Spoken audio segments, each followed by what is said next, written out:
Hello guys, মাই লুটবিট blog চ্যানেলে তোমাদের সবাইকে স্বাগত জানিয়ে আজকের ভিডিওটি শুরু করছি। তো চলো পুরো ভিডিওটা দেখে নাও।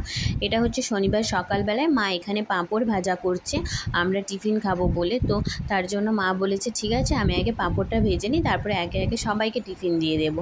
তো আমরা আজকে টিফিনে মুড়ি খাবো, তার জন্য আর কি মা পাঁপড়টা ভেজে দিচ্ছে। আর তারপরে বোনও এখন রয়েছে, বোনও চলে যাবে, আর তারপরে আমিও চলে যাব। তারপরে মায়ের বাড়িটা পুরো ফাঁকা হয়ে যাবে, মায়েরও মনটা ভালো নেই যে হ্যাঁ তোরা চলে যাবি, আমার বাড়িটা পুরো ফাঁকা হয়ে যাবে, কেমন কেমন লাগবে। আর সোনা বাবা প্রথম দিন এসে সবাইকে চিনতে পারছিল না, কান্না করছিল। তারপরের দিন থেকে না ও সবাইকে চিনে গেছে, আর মানে বাবার কাছেও যাচ্ছে, দাদার কাছেও যাচ্ছে, আর মায়ের কাছেও যাচ্ছে, মানে সবার কাছে যাচ্ছে, দিদুন, দাদান আর মামাম সবার কাছে, মানে মামাই সবার কাছেও যাচ্ছে। তার জন্য কোনো অসুবিধে হয়নি, কিন্তু সবাইকে চিনে গেছে। আবার যখন আমাদের বাড়িতে যাবে হয়তো আবার এই প্রবলেমটা মা বলছে ফেস করতে হবে ওকে, হয়তো আবার সেখানে চিনতে পারবে না। আর এখানে দেখো মা চা খাচ্ছে, মা গ্লাসেই চা খেতে বেশি ভালোবাসে, কারণ মা বলে গ্লাসের চাটা অনেকটা থাকে আর গ্লাসের চাটা অনেকক্ষণ গরম থাকে। তো তারপরে দেখো এখানে হচ্ছে এটাকে কী সময় বলে জানি না, ঠিক ঝিনুক না কি বলে, আর ওটা হচ্ছে দুধ দিয়ে হবে আর কি। এখানে আজকের দুধ আর ওই ওভেনটায় রয়েছে আগের দিনের দুধ। তো তোমরা এটাকে কি বলে জানিও কমেন্টে। আর এটাকে না মা আগের দিন তেল ভেজে করেছিল, তেলে ভেজে আর কি। তো আজকে বলেছে, আমি বলেছি না ডাইরেক্ট করে দেখো, তো আমিও জানি না ঠিক এটাকে কীভাবে করতে হয়। তো তার জন্য মা বলছে ঠিক আছে এটাকে তাহলে একদম ডাইরেক্ট দিয়ে দিই দুধের মধ্যে, পরে চিনি এলাচ দিয়ে হয়ে যাবে আর কি। তো ডাইরেক্ট দুধের মধ্যে মা এটাকে দিয়ে দিচ্ছে। তো তোমরা জানলে এই রেসিপিটা অবশ্যই জানিও যে এটা কেমনভাবে করতে হয়। তো তারপরে দেখো এখানে হচ্ছে মা এটা দিয়ে দিয়েছে, দুধ গরম হচ্ছে। তারপরে মা এখানে পটল ভেজে নেবে, কারণ দুপুরবেলায় খাবারে কি হবে বলো তো, খিচুড়ি হবে। আর সারাটা দিন শনিবার বৃষ্টি হচ্ছে জানো, তাই জন্য বোন বললো মা একটু খিচুড়ি করে নাও। তাই জন্য মা চলে এসেছে রান্নাঘরে, পটলটা ভেজে নিচ্ছে, বেশি কিছু হবে না। তো পটল ভাজা হয়েছে, আর হবে চাটনি, হবে ডিম ভাজা, আর খিচুড়ি হবে আলু ভাজার সাথে, বেশি কিছু হবে না। তো তার জন্য আর কি এখানে হচ্ছে তোমার খিচুড়ি মা বসিয়ে দিয়েছে। আর এরকমই আমাদের সাথে হয় জানো তো, যখন মানে বৃষ্টি হবে আমাদের মানে খিচুড়ি হবে বাড়িতে, ওখানে হোক মানে সেখানে শ্বশুর বাড়িতেই হোক আর বাপের বাড়িতেই হোক, যেখানেই হোক না কেন, হয়তো বৃষ্টি হচ্ছে বলে আর কি খিচুড়িটা বসিয়েছে। আর ঠিক দেখবে যখন খাবো তার আগে ঠিক রোদ উঠে যাবে। আর জল ঢালা ভাতের ক্ষেত্রেও একই, যখন গরম লাগে তখন সকালে যখন ভাত বসানো হয়, জানি যে রাত্রের চালটা দুটো নিলে হয়তো রাত্রেবেলায় সবাই মিলে জল ঢালা ভাত খাওয়া হবে, কিন্তু তার ক্ষেত্রে ঠিক উল্টো হয়ে যায়। রাত্রেবেলায় যখন জল ঢালা ভাত খাবো না, তখন আর গরম থাকে না, তখন বৃষ্টি পড়ে, তো ঠান্ডার মধ্যেই জল ঢালা ভাতটা খেতে হয় জানো তো, এই রকম পরিস্থিতি হয়। তোমাদের সাথে যদি এটা হয়ে থাকে অবশ্যই কমেন্টে জানিও। আর তারপরে দেখো এখানে খিচুড়ির আলু ভাজা হচ্ছে, আর এখানে কষবে মা মশলা আর কি, পেঁয়াজ টিয়াজ দিয়ে দিয়েছে, আর সব কিছু দিয়ে কষে নেবে। আর খিচুড়িটা না মানে সবাই বলেছিল বেশি কিছু, বাড়িতে সবজি ছিল কিন্তু সবাই বলছিল যে না খিচুড়িটা ওইভাবে নয় মা, তুমি একটু আলু আর সয়াবিন দিয়ে খিচুড়ি করো, সিম্পলভাবে করো, বেশি কিছু দিতে হবে না। তার জন্য মা এখানে বলছে ঠিক আছে। মা বলছে সব কিছু সবজি দিয়ে করলে কিন্তু আরও ভালো লাগতো, কিন্তু যেহেতু বোন বলছে যে না মা তুমি এমনি করো, তার জন্য মা এমনিই করছে আর কি। এখানে বেশি কিছু দেয়নি আর কি, মশলাটা দিয়েছে সব, আর খিচুড়ির মধ্যে শুধু সয়াবিন আর আলু দিয়েই করছে। তো এখানে আর অন্য কোনো সবজি দেয়নি। তো তারপরে হচ্ছে খিচুড়িটা হচ্ছে, ততক্ষণে হচ্ছে, আর সোনা বাবাও হচ্ছে না বাবার কাছে আছে, দোকানে গেছে। তো ও ওই দোকানে বসে থাকবে, মানে রাস্তার লোকজন দেখবে আর খেলা করবে আর কি, ওই জন্য ও দোকানেই চলে যায় আর সেখানেই থাকে আর কি বেশিক্ষণ। তারপরে খাওয়ার টাইম হলে ওকে বাবা নিয়ে চলে আসে, তাই জন্য তারপরে সে ওখানে আছে, আর মা এখানে রান্নাবান্নাগুলো করে নিচ্ছে। তারপরে একদিকে সোনা বাবারও খাবার বসাবে, সোনা বাবারও মানে ওরও খাবার বসাবে, আর আমি ওকে স্নানটা করিয়ে দেব, তারপরে মা ওর খাবারটা বসিয়ে দেবে। তো একে একে করে এইভাবে আমাদের করতে হচ্ছে। তো তারপরে তোমরা দেখো এখানে হচ্ছে মায়ের খাওয়াটা হচ্ছে, আর বোন এখানের মধ্যে রেডি হয়ে পড়েছে। কোথায় যাবে বলো তো, তোমাদের আগেই বলেছি যে বোন হচ্ছে সেলাই শিখতে যায়, আর সেলাই স্কুলে, আর ওর ছেলে যাচ্ছে হচ্ছে মানে আমাদের বড় বাবা, ও যাচ্ছে স্কুলে। তো ওকে স্কুলে ছেড়ে দিয়ে বোন চলে যাবে সেলাই শিখতে। তারপরে দেখো সন্ধ্যাবেলা এখানে বসে পড়েছি নিয়ে পাস্তা নিয়ে বসে পড়েছি, মা পাস্তা তৈরি করেছিল, তার জন্য সবাই মিলে একটু একটু করে পাস্তা নিয়ে বসে পড়েছি। আমি, মা, বোন, দাদা, বাবা, আর এখানে বোনের ছেলে সবাই মিলে বসে পড়েছি। তো পাস্তা খাচ্ছি সন্ধ্যাবেলায় টিফিনে আর কি। তো খুবই ভালো হয়েছিল, খুবই সুন্দর হয়েছিল খেতে।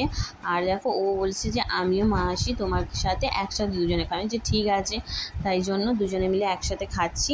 আর তারপরে আমার পাপা আবার কাঁদতে আরম্ভ করে দিচ্ছে, তাই মা বললো একটু তুই কোলে নে, তার জন্য ওকেও কোলে নিয়ে নিয়েছি। তারপরে এখানে দেখো মনটা খুবই খারাপ, মনটা মানে একদম ভালো নেই। মানে মায়ের বাড়িতে এসেও ঠিক কান্নার পরিস্থিতিতে পড়ে যেতে হলো। মানে এমনভাবে কান্না হয় না, দুঃখ হয় না, ভালো লাগে না। তো কেন সেটা তোমাদের আমি ভিডিওতে বলছি, মনটা একদম ভালো নয়। দুজনে যখন একসাথে আসি না তখন খুবই ভালো লাগে, কিন্তু যখন যাওয়ার সময়টা হয় কেউ আগে গেলে মনটা খুবই খারাপ লাগে। তো বোন আগেই চলে যাচ্ছে বাড়ি, তো তার জন্য মনটা খুবই খারাপ লাগছে। দুজনে যদি একসাথে এলাম, আমি হয়তো আগেই এলাম, ও একটু পরে এসেছে, কিন্তু বোন আসবে কত আনন্দ। কিন্তু দেখো আমিও চেয়েছিলাম যে ও পরেই যাক, একসাথেই দুজনে বাড়ি যাব, যখন যাব ওরও ইচ্ছে ছিল। কিন্তু না, জন্মাষ্টমী আছে তো, আর ওর বাড়িতে গোপাল আছে, ও পুজো করে, তার জন্য জন্মাষ্টমী আছে, আর এখানে তো পুজো করতেই হবে বলো। গোপালকে আগের দিন নিরামিষে ধোয়াধুয়ি করতে হবে, পরের দিন গোপালের পুজো, তার জন্য না ও চলে যাচ্ছে বাড়িতে। আমার মনটা খুব খারাপ, কান্না লাগছে, মানে একদম ভালো লাগছে না যে দুজনে একসাথে এলাম আর বোন চলে যাচ্ছে। বাড়িটা পুরো খারাপ, মানে খালি খালি লাগছে। এখানে বড় বাবাও চলে যাচ্ছে, ওরও কথা মনে হবে, বোনের কথাও মনে হবে। তো খুবই খারাপ লাগছে, যেন বাড়িটা পুরো ফাঁকা হয়ে গেছে। কী করব বলো তো, মানে খুবই খারাপ, মানে বলে বোঝাতে পারছি না তোমাদেরকে।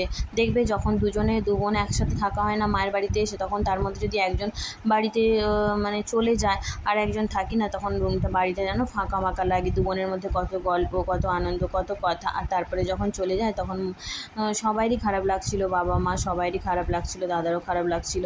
তো ওকে ও পরে এসেছিলো আর কি। তো আমি বলেছিলাম যে মানে ওর বাড়িটা আমাদের মায়ের বাড়ি থেকে বেশিটা দূরে নয়, তো তার জন্য ও এসেছিলো। আবার ওকে বলেছিলাম যে তুই থেকে যা না, কিন্তু না, ও বলছিল না আমি চলে যাই। তো কী কারণে এসেছিলো পরের ভিডিওতে তোমাদের নিশ্চয়ই বলবো। আর এখানে রাত্রেবেলায় মা করছিল হচ্ছে দেখো ঘুগনি করছিল আর রুটি। আর তারপরে হঠাৎ করে এসে গেল আমার হাজব্যান্ড। তো কেন এসেছিলো, কী কারণে এসেছিলো, তোমরা পুরো ভিডিওটা দেখো। তো ও আমাদেরকে ছেড়ে চলে গেল, কিন্তু আবার এলো। তারপরে দেখো মা এখানে রুটি তৈরি করে নিয়েছিল, কারণ আমার হাজব্যান্ড বেশি তেলের জিনিস খেতে ভালোবাসে না, তার জন্য মা রুটি করে নিচ্ছিল আর ঘুগনি করেছিল, আর সাথে ডিম ভাজা করেছিল। আর আমার হাজব্যান্ড না মানে একটু রুটির থেকে বেশিও ভালোবাসে হচ্ছে মুড়ি, তো তার জন্য হচ্ছে রুটিও খাবে আর একটু মুড়িও ও খেলে খাবে আর কি। তো তারপরে দেখো এটাই আমাদের রান্না হয়েছিল। তো সেদিন আর কি বেশি কিছু হয়নি, কারণ আমার হাজব্যান্ড ঘুগনি খেতে প্রচুর ভালোবাসে, তো তার জন্য হচ্ছে ঘুগনি হয়েছিল। কিন্তু ঘুগনিটাতে না ঝাল কম, রিচ কম দিয়ে করা হয়েছিল, কারণ আমার হাজব্যান্ডের জিভের মধ্যে কি একটা প্রবলেম, ঘা হয়েছে, যার জন্য ঝাল একদম খেতে পারছে না, খুবই কষ্ট হচ্ছে ওর খেতে। তো তার জন্য আর কি একদম সিম্পলভাবে হয়েছিল। দেখো ও চলে এসেছে, তো চলে এসেছে আবার চলেও যাবে, মানে তার জন্য মনটা খারাপ, কি বলবো। আর মানে কেউই থাকছে না, সবাই আসছে আর যাচ্ছে, এরকম একটা পরিস্থিতি জানো তো। মানে একদমই মনটা ভালো লাগছে না, ও আসছে ও চলে যাবে, বোনও ছিল বোনও চলে যাচ্ছে, মানে কি বলবো আর কি। ঘরটা পুরো ফাঁকা, যেন একদম ফাঁকায় কাটছে। দেখো এসেছে এখানে, তারপর দাদা ওই রুমটার মধ্যে আর কি পড়তে বসে, ফাঁকে ওই রুমটার মধ্যেও পড়তে বসে, তার জন্য ও যাচ্ছিল একটু দাদার সাথে দেখা করতে। তারপরে দেখো ও আবার চলে যাচ্ছে, এখানে সকাল সকাল বেরিয়ে পড়েছে। আগের দিন রাত্রেবেলা 10:30 11টার দিকে ঢুকেছে, আবার পরের দিন সকালবেলা 8টা নাগাদ বেরিয়ে যাচ্ছে। সোনা বাবাকে একটু কোলে নিয়েছে, আর দাদা যাচ্ছে একটু এগোতে আর কি, বলছে চলো আমি তোমাকে একটু এগিয়ে দিয়ে আসি। তো সামনেই আমাদের এখানে সব আর কি গাড়ি পেয়ে যাবে, টোটো, তারপরে টেকার সব কিছু আছে, তো যাতে হোক উঠে আর কি চলে যাবে।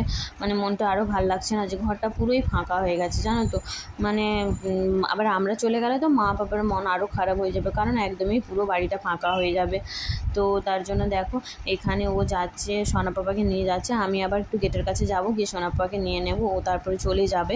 তো কেন এসেছে, কী কারণে এসেছে, হঠাৎ করে এলো, হঠাৎ করে চলে গেল, তো পরের ভিডিওতে তোমাদের বলবো। কারণ এই ভিডিওটাতে যদি বলতে থাকি তো ভিডিওটা অনেকটা বড় হয়ে যাবে, তো সেটা ভালো দেখাবে না, তার জন্য আমি তোমাদের সেটা পরের ভিডিওতে বলবো। তোমরা আমার পুরো ভিডিওটা দেখো, আর যদি ভালো লেগে থাকে please like comment channel subscribe করে পাশে থেকো।